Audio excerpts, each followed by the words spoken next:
This is TWiT. Like drinking a music festival. A new way of making coffee. I don't know. This was a cool story. What? I saw you put it in there. Australian scientists have developed a method of brewing coffee by blasting ground beans with sound waves.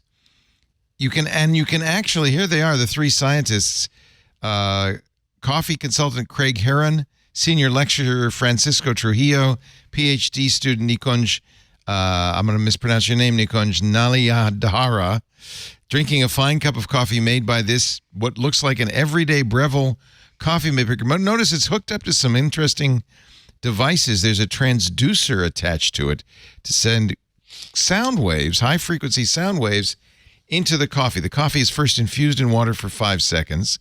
Then, as the machine releases room temperature, onto the coffee grinds, a transducer, a device connected to the portafilter, pushes sound waves through the basket and into the coffee grinds.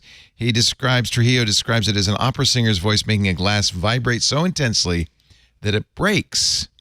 The coffee grinds are vibrating. They don't break, but the fluctuations in pressure help the water extract more flavor from the inside of the coffee grounds and producing a fine cup of coffee. Now, the only reason I mention this, I mentioned it on Sunday on TWiT and got a fantastic message from NMR Don in our Club TWiT. I was listening to TWiT as I've done for years when I could have been knocked over with a feather. You started talking about coffee made with ultrasound. I am the Ultrasonic Coffee Man. And I mispronounced his name. Well, my name is on the paper, and I would like to thank you for the promotion.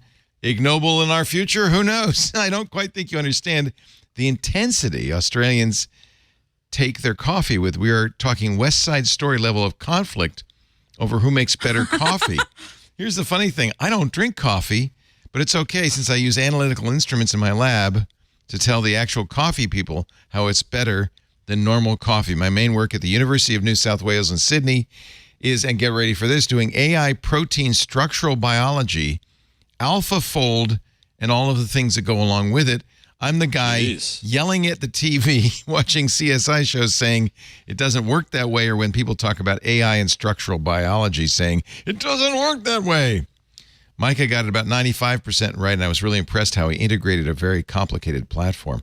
So, Mr. Don, if you are watching, if we get anything wrong about AI today, especially AI and biochemistry, please let us know. Also, if I may, the product, the description of the Guardian story, I'll quote, it's extraordinarily powerful, aromatic, acidic, rich, and viscous. But unlike an espresso, it's not bitter or harsh. Yes. It's also not, as Trujillo's latest paper says, a cold brew. Cold brew is made by steeping coffee cold grounds in water for hours and tastes subtle, floral, and lacking in both acidity and bitterness, the coffee equivalent of a night of poetry and incense. This is like drinking a music festival. Well, isn't that wonderful? As a coffee snob, I'll say properly made espresso shouldn't be bitter, but I think that sounds wonderful. Well, people tend to over-extract it, as you know, coffee snob. Yes. So I'm going to see if we can get Mr. Don to provide us with an example somehow of this.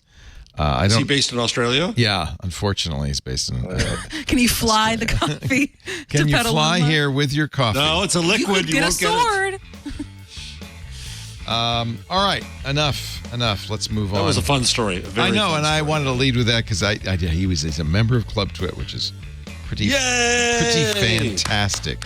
Hey, it's Leo Laporte. I hope you enjoyed this little snippet from our show This Week in Google. For the full show, you can either go to our website, twit.tv/TWiG, or find TWiG in your favorite podcast client.